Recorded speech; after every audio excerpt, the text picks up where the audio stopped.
the mad scientist of data, Dean Croke from DAT IQ. And today we're going to talk about, yes, sir, we love it. And today we're going to talk about how you throw a rock on one side of the pond, how it ripples to the other side of the pond, and what the data tells us about how those ripples are going to impact us long term. To the Hpls podcast. Live, relevant, and high performance information, conversations, and education weekly.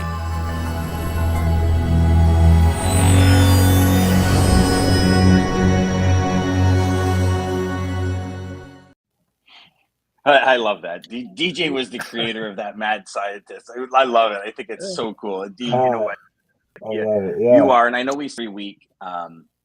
You are such an inspiration and such an asset to the industry and to the show. And I just want to thank you again, my friend. I really appreciate it. Yeah, thank you. Great to be with you. I don't think I've ever been called mad and scientist in the one sentence. I've been called both.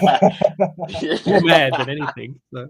Yeah. Well, you know what? It's today's interesting because good morning, Lisa. Today's going to be a great day because what we just for everybody watching and listening, I'll kind of set this up for you real quick. So what we decided to do is every week we decided to take one part of a supply chain and kind of get the data for it, how it's changed over the last couple of months, what we see happening in the future. So for all y'all watching and listening, all y'all that are members of Inception, all y'all that are in our communities, reach out to us. Let us know some areas of challenge for you. Some areas, and you know what, this actually started last week when we were talking about Texas to Canada, and then it was like, oh well, Texas to Canada, and all of a sudden, well, no, it's hazmat, you can only use drive-in. There was all these other little doodads that got thrown in the mix. And it helped, and it shed some light on a very important area. And so after the show, we all started talking. We said, what if we were to do this every week? And so that's kind of the method that's going to happen from now forward. So if there's anyone watching, listening, that you have specific areas, we are going to talk about Western Canada into the U.S. Yesterday, we had Greg Cornett on, and Greg talked about some of the challenges he had from his Western Canadian facilities into the U.S. So we figured it'd be a great start for that to talk about that, because if you're in that same boat, whether it's your customer out there, and I don't know if my toque is hindering my sound at all here, guys, but I feel it rubbing in my ear. If you're looking Western Canada to the US and you're having some issues with it, Dean pulled a bunch of data that we're going to talk about, and kind of when things started to fall off the cliff, where they are now, and what, because of something that happens in Canada, what happens overseas when that happens. So Dean, awesome. I'm so excited to dive in. So I guess the first thing people start thinking about with Western Canada was something that shocked me, was that when Western Canada has an issue, they actually cannot get French fries to Japan for McDonald's and stuff. Who knew? Who knew the humble spud that comes out of Prince Edward Island and Idaho and is it Manitoba? I think they grow a lot of potatoes. I think mainly PEI, but PEI, PEI is the largest province in Canada for potato production. Of course, the US has banned the PEI potatoes because of a fungus that was found back in October in 2 fields. They banned all exports of PEI potatoes to the US.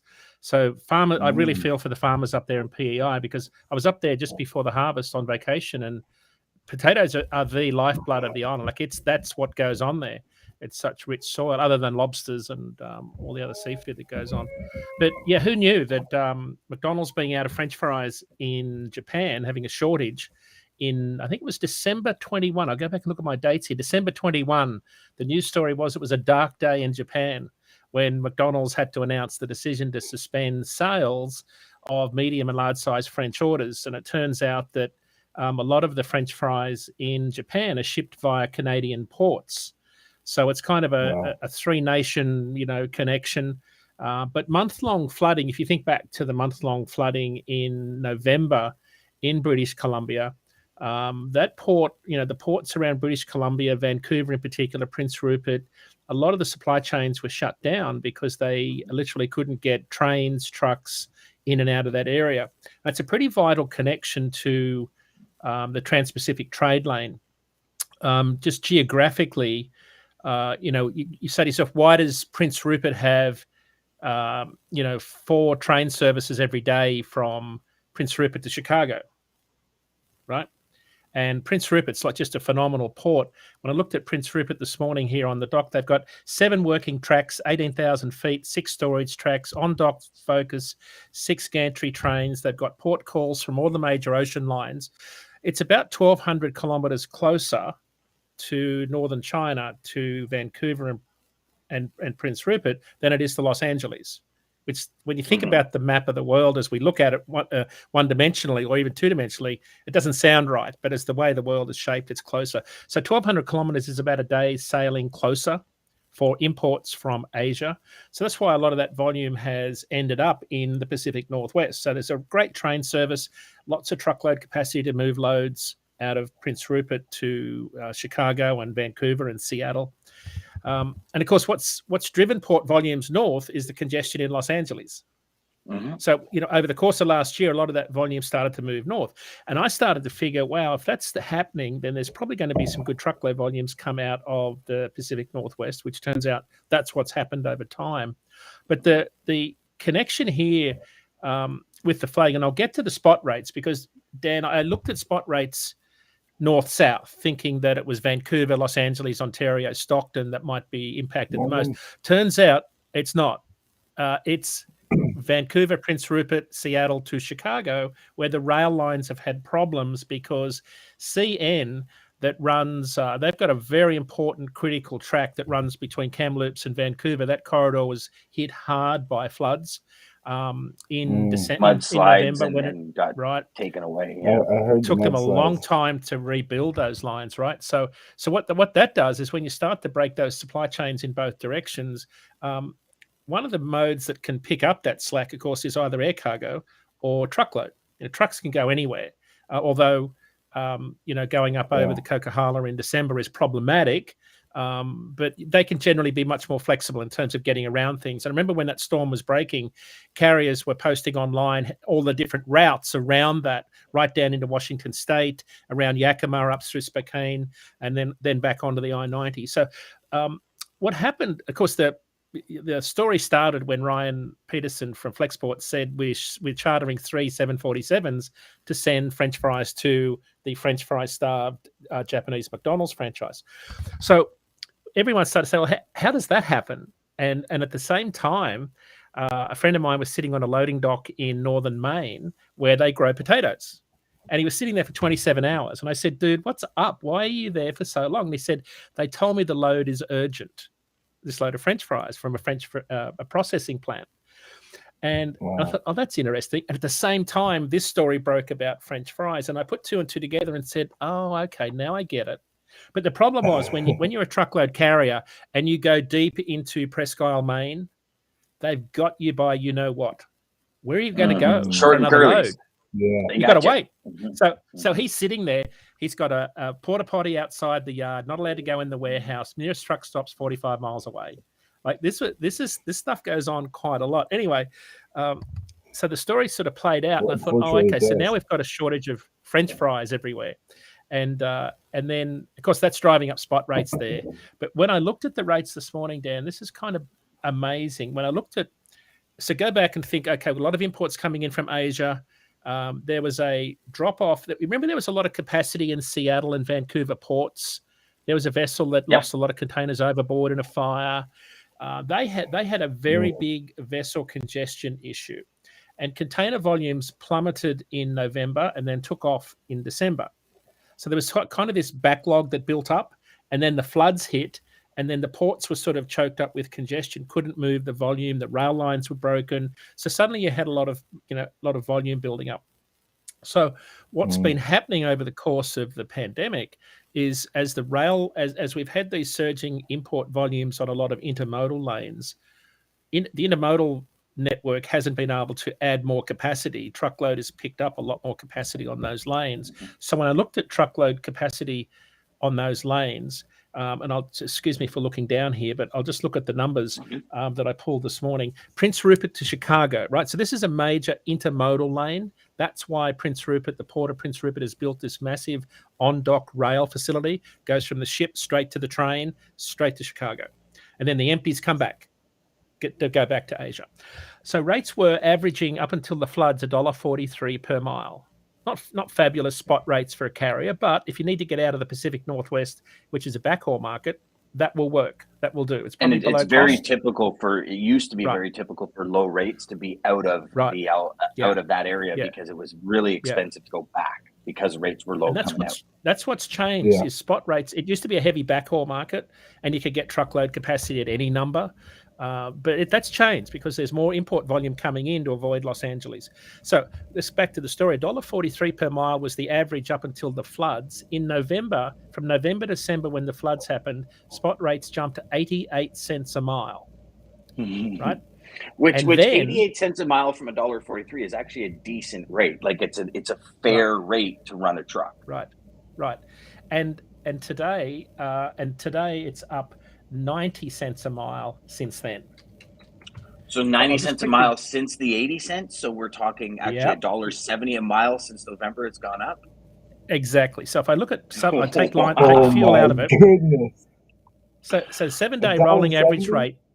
Yeah. So it's $3.62 this week, and that's up from $1.82 before the floods hit. So it's $3.62 excluding fuel. That's the line haul rate to move a dry van. Sorry, DJ, missed that? I just said that's more than double what it was running at then. Right, that's exactly my point. Now, out of Vancouver to Chicago, it's a similar story. It's even more fascinating. It was only $1.20 a mile as a long-term average. It doubled in December. It went up $1.25, and it's at $2.89 today. So it hasn't come down. And I think that's the point, is that the supply chain disruption and tight capacity has. And I'll quickly pull up in rate view. I'll pull up Vancouver to Chicago now. And remember, this is a key intermodal lane. Minus fuel, it's at $2.88 today. It was $2.89 in December. In December, it jumped from $1.64 to $2.90 in the space of 30 days when the floods hit. Yeah. So, and it hasn't come down. Imagine if you're a producer out there that has to ship freight, right? Like, I mean, I think of what Greg was talking about yesterday. And so, Dean, I don't know if you saw the show yesterday, but we had Greg who has a facility out west, and he's saying it's taking 2 weeks to get his product to the border. He said 3 weeks. 3 weeks, I thought. 3 weeks to kill. He said 3 weeks. Part of me says trucks were taking and telling him it's taking 3 weeks. Well, there's why, because they're not getting good rates out there. Well, and I'm wondering if the conversation, it's almost as if this is done backwards, because if we would have had this data, and then it would have been, okay, well, are you paying $2.90 a mile, or are you paying $1.80 a mile? Because if you're paying $1.80 a mile, that's why it's taking you 3 weeks to get there, because they're waiting until they don't have any other freight. Right. Yeah. Right. Yeah. Yeah. Capacity. So this has been the hallmark, or what's the word I'm looking for? This has been what the pandemic has told us, right? When you've got this tight supply chain, we use the analogy of this sort of rubber band, right? That's stretched to its limit. Doesn't take much for it to snap. And what we've seen throughout the last 18 months to 2 years is a tight capacity market, but any little event has just completely upset things. You've got protests up there. It's affecting automotive supply chains in Canada. Spot rates are skyrocketing out of Laredo, where a lot of imports come in that go to Canada. You've got weather. We've got weather events here. We've got winter storms. We've got all sorts of things going on that's affecting the supply chain. So I don't know. So Dean, can we talk about this for a second? Because here's the thing: is I look at the protests in Ottawa. Is Coutts, Alberta still locked down? Because I know Coutts, Alberta, the Coutts, Alberta crossing, protesters were not even letting trucks. And I saw a tweet from one guy that was a beef hauler, and he goes, "We got like 100 truckloads of beef sitting in line here. Like, this stuff has a shelf life. You guys got to let trucks through." And there was a lot of truckers taking to Twitter to try and get through. But here's a question that I have, and maybe you can shed some light on it for everyone. How do protests in Canada impact rates in the U.S.? So it's a great question. we had Chuck Snow, CEO. I just love that's such Chuck Snow from Traffic, CEO of Traffics in Canada. I just love how he introduces himself on the show. Chuck Snow, CEO. It's got such a good ring to it. But anyway, he was on our live show 2 weeks ago, and I love Chuck. He's like a veteran of the industry, but he's got a great TMS product, and he's also been an owner operator and owns a small fleet. So he's got a very unique perspective on things. And on the show, he told us that you don't leave Canada with a truckload to go to the US unless you've got a load coming back already sitting on a loading dock. He said most of the firstly, most of the carriers that run cross-border back and forward are Canadian, right? So the majority of trucks are Canadian coming south. They go back north. So it's kind of like almost dedicated in a way. And a lot of it's contract. So it's not a lot of spot. It's mostly dedicated contract back and forward. Because if you're running into Canada, you've got to load back across the border out of the US. You can't do an intra-country move unless you go back empty. So if you have fewer drivers coming across the border south, naturally you'll have fewer trucks available to load north. And shippers have gone to the spot market. And I'll quote you something that we had a large truckload carrier tell us yesterday, a really big one. He said, on our asset side, we stopped sending our drivers to Canada in late January before the new protocols went in place. On our brokerage side, we are seeing Canadian capacity shrink somewhat this week, and we expect it to tighten as less carriers are willing to cross the border. So, and you heard the story this morning in Washington Post, or read the story, Washington Post talking about the impact on the auto industry through Detroit with the protests on the Ambassador Bridge. And of course, that's another automotive lane, like that's a heavy automotive lane. I'm seeing the same thing. Yeah, I'm seeing the same thing on rates out of Laredo, right? So Laredo is the largest border crossing for trucks from Mexico. I think on the show last week we mentioned that of the 65 auto manufacturers in Canada, they have 120 plants in Mexico. So you've got a lot of freight moving back and forward, and it's dedicated capacity. It's predictable. So when you disrupt that supply chain, spot rates take off. And I'll quote you some numbers if you want to go a little bit deeper. I call it Auto Alley. I was going to ask you that. Yeah. Since obviously it's mostly dedicated contract, spot market has to went off the chain then. It had to when you look at Auto Alley, right? So Auto Alley runs out of Laredo, San Antonio, a little bit east of Dallas, and runs all the way up through the center of the US into Detroit, or even into Toronto and other ports.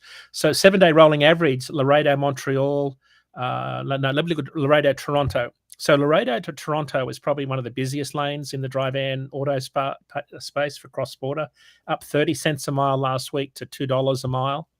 So for context, that $2 a mile doesn't sound like an incredibly high number for carriers in today's market. But rates on this lane were only averaging $1.39. So this is spot rates. They're only averaging $1.39 excluding fuel this time last year. And they only averaged $1.43 all of last year up until the protests, right? So since the protests, and now they're at they're currently 55 cents a mile higher than last year's entire average. So you see, so I think it's affecting certain lanes that are heavily dependent on balance capacity, because truckload carriers want the balance. They don't want to be running empty miles. They don't want to be sitting around waiting. So if you're a Canadian carrier that runs on, day a week, I think is critical for Canadian carriers, and our brokers sitting on this call will know that there are only certain days of the week where you can load sort of those Canadian carriers to keep on that weekly cycle. We leave Montreal Friday, we are in Phoenix, we're back, unload, reload, we're on this sort of cycle. When you break that cycle with just a handful of trucks, it doesn't take much. And it's interesting, I've been watching some of my friends on social media that run out of Nova Scotia into Baltimore and take machinery back. Haven't seen them south of the border in the last 2 weeks. So I think it'll hit a lot of those. See, Baltimore's a big market. When they shut down the St. Lawrence Seaway and take away the navigation buoys because it freezes up, a lot of your shipping lane, so that shipping lane kind of chokes up, and the volume will come to US ports, and then it'll be trucked north to Quebec or Canada or Montreal or Toronto. See, there's something that a lot of people don't know, and I think that's another valid point to hit for all of you watching this, because what happens is when that St. Lawrence Seaway freezes up and it all goes to the US, that increases the truckload volume to Canada, which increases with lower capacity. That's going to increase costs as well. So some people are sitting there saying, how come I found a truck, 6 weeks ago and now I can't find a truck? There's no produce, there's no this, there's no that. And this is where data as a salesperson takes on a whole new meaning, because you understand, okay, what's happening in this market, and this is happening in this market at this time of the year. And how's it going to affect conversation, right? Because it has nothing to do with produce. It has nothing to do with chopped lettuce coming out of there. It's got nothing to do with any of that. It's actually because the seaways freeze north of there, so the freight has to be rerouted somewhere else. Yeah, I had a good friend of mine's chief officer on a vessel, and he comes out of the Baltic area. So he'll come out of, I think it's somewhere in the Baltic Sea. They do a route through. They'll go to Algeciras in near Rock of Gibraltar. They'll go to Tangiers, Northern Africa, and then they would go to Montreal, and then they'd sort of work down the east coast and then go back. And this is like a 5,000 TEU vessel. Well, of course, he's not doing Montreal. The Montreal part of that trip is no longer. So where does that freight land that would have normally went straight to Montreal? And of course, that's why you're seeing higher volumes. I know a lot of produce carriers that run across border out of Quebec. They'll hit the load boards around Philadelphia, because that's one of the biggest ports for import produce, whether it's Moroccan citrus or grapes from Chile. A lot of that comes into those ports, gets dropped on at Holt Logistics there, and then they just ship it out over the country. You're only you're only 8-9 hours to Toronto from Philadelphia. It's not a big. You can be there next day. Like, it's not a big deal. You get a good border crossing. You can haul that lane pretty easily. And there's a lot of carriers that run back and forward with dedicated capacity. And again, as soon as I think your analogy of the throwing the pond and the ripple effect, right, is a really good one. And I think if I was in broker sales, I think we said this on our call 3 or 4 weeks ago. What would you watch? And I said, watch the weather. I think it was on. I think we spoke about it. Like, the weather is really important this time of the year, because it will disrupt markets really easily. And that's why I've just watched the weather every single day, all day. And I think if I had one bit of advice, I would say widen your aperture. Pull back from the lane and the market you're in, because there's a sort of a cause and effect. It's not just one market, one lane. What's happening in another market impacts what you're doing today. Whether you're in Toronto trying to get a load to Calgary, what's impacting that is what capacity coming into Calgary or coming out of Calgary. All those things play into it, and what you see. So last week, a small Midwest market, North Platte, Nebraska. Right, it's east of Lincoln. I think it's I-80 or 70. It's a pretty busy lane east-west. And I thought, wow, why did spot market volumes jump 18%? Spot rates jump 20 cents a mile in 1 week after dropping for 3 weeks prior. And I know shippers out there. Yeah, in North Platte. And when you look on Google Earth, so first thing I did was go to Google Earth and look at who's there. Yeah. Looked at all the businesses, so I know who's there, and I won't mention it on the call, but I know what was going on. But my first thought was weather. I wonder if they had a massive snowstorm and it just shut down everything. Well, I couldn't find anything, but my first thought was weather, because that'll impact a lot of freight rates and it'll impact capacity, especially in this ELD era where you can't just catch up, with a paper log. Like, I don't know if people haven't driven trucks, you can't appreciate this, but I'll sit all day in a snowstorm if I've got a paper log. I'll just get there eventually and make it up, at the end of the week. It'll all look legal. You can't these days. And that's why I think we're seeing so much capacity impact from weather events, because truckers that sit are technically on duty unless they can go off duty. If they're moving in slow traffic more than 5 miles an hour, it triggers on-duty driving. So whenever you see weather impacting the average road speed of trucks along interstates, capacity shrinks. So hey, Lisa, interesting. Lisa's saying had a lot of snow in Kansas and it impacted that area. Lisa also saying she actually had that question about why are freight rates in the Northeast spiking because of the thing. Ryan says, thank you, Dean, for that data that we pulled from the other day. Here's an interesting one from Jeff, and it's something I want to talk about. The convoy hitting the U.S. by the end of the month. What do you see Oh, hold on. Before we get there, because Ryan said that he had his first job as McDonald's. Can't imagine those fries would be shorter. There would be chaos. Well, there would if we were up here. Yeah. What do you see happening with this convoy in the U.S.? This is like, I think every show I can do one double face plant. This is nuts. This is like the most ridiculous thing I've ever seen. Why would you take a week off and lose $5,000 in like the opportunity cost of pulling a truck off the road for a week to drive to Washington is, easily $5,000. So that's what's going to cost these guys. Then you got all the other stuff on it. But why would you do that when spot rates are at record high levels and likely to turn against you eventually? I just don't get the psychology behind this. It's such to me, it's a non-event. Unfortunately, it will impact freight markets. I'm not a fan of convoys. I just don't think this is the right way to go about it. We're an essential service. You got to be very careful when you're an essential service to the community. You've got to be very careful about how you go about doing this, because as we said on our show 2 weeks ago, the protests in Ottawa will be fine until they turn against you, and people turn against them very quickly. They've had some, people are burning Canadian flags. I'm like, are you guys friggin' kidding me? Come on. I understand a protest. Don't get me wrong. It's been a decade now where it's like, I got something to say. Let's say it. And I get it. And it spawned some great things. It spawned some great new legislation. It spawned some great opportunities. Right. But at some point, it's like, you talk to the president of TFI, the CEO of TFI, Transports Incorporated, and the largest Canadian carrier by miles, right?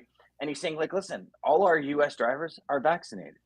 I talked to friends of mine that have U.S. Canada drivers, and he goes, they're all vaccinated. Like, he goes, like, listen, it's the same thing. You want to travel, you got to get vaccinated. He goes, people might not like it. I mean, listen, don't get me wrong. Everybody it's to their opinion. I have friends that are firefighters. The entire firefighting community said, if you're not vaccinated, you lose your job. Police, you're not vaccinated, you lose your job. I have friends that are like, this is BS. And I go, I get it, but what are you going to do? You're going to lose your job? He goes, no, but it's just it's not fair. And I said, okay, I understand that. But just like the flu, you don't see polio today because you get vaccinated. Now, the thing is, you get vaccinated at an age where you don't know you have a say. You know what I mean? So it's one of these things that, unfortunately, we've hit something that we've never experienced before, ever. Yeah. And listen, we got to do what we got to do, and I've had, again, my firefighter buddies, my son's on a volunteer fire hall. People have walked away and said, I'm not interested. Okay. And that's, again, your personal deal. But you know what? Trucking companies, I spoke to a buddy of mine that owns one. He says, listen, if a driver came to me because he didn't want to get vaccinated, I'd figure something out for him to run Canada or something. Yeah, of course. Because we don't want to lose them. Yeah. And this is Jeff raised a good, this is not about truckers. This has become a lightning rod for, all sorts of crazy messaging. Unfortunately, US truckers are going to get tied up in it. And I think that's a real shame. I would say to guys, and I've said this to guys, have a look in your rear vision mirror, because that's an autonomous truck right behind you, and it hasn't got a driver in it. And if you want to give technology another reason to take drivers out of trucks, keep doing this stuff, because it's coming, and it's coming fast at them. And it's coming fast at them because of things like this. This is not if I had a truck business, my first question to these guys is, who's hauling your freight that you're not hauling this week when you're protesting? Yeah. Because those shippers aren't coming back. And I think that's, and this is what Chuck Snow said. He said, so if all these trucks suddenly don't cross the border, capacity increases in Canada and rates drop. It's how supply and demand works.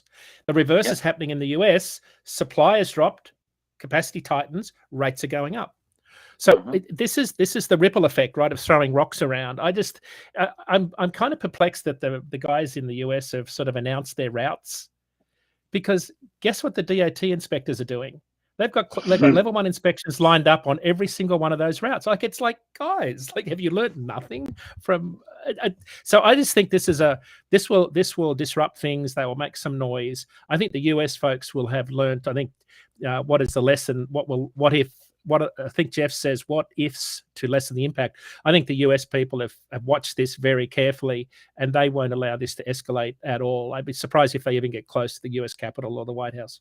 Very surprised. Oh, really? Okay, that's very cool. That's good to know. Well, what they do you had think protests in what do May, you think right? they're going to do to diffuse it? Just block them from going in. Oh, Yeah. okay. So you think about the safety and security angle, right? This will be very, very tightly managed from a security perspective. So I think they may not stop them going. They'll certainly meter their access points and where they park, how close they get. The May Day presence in May 21, that protest, they were fairly orderly.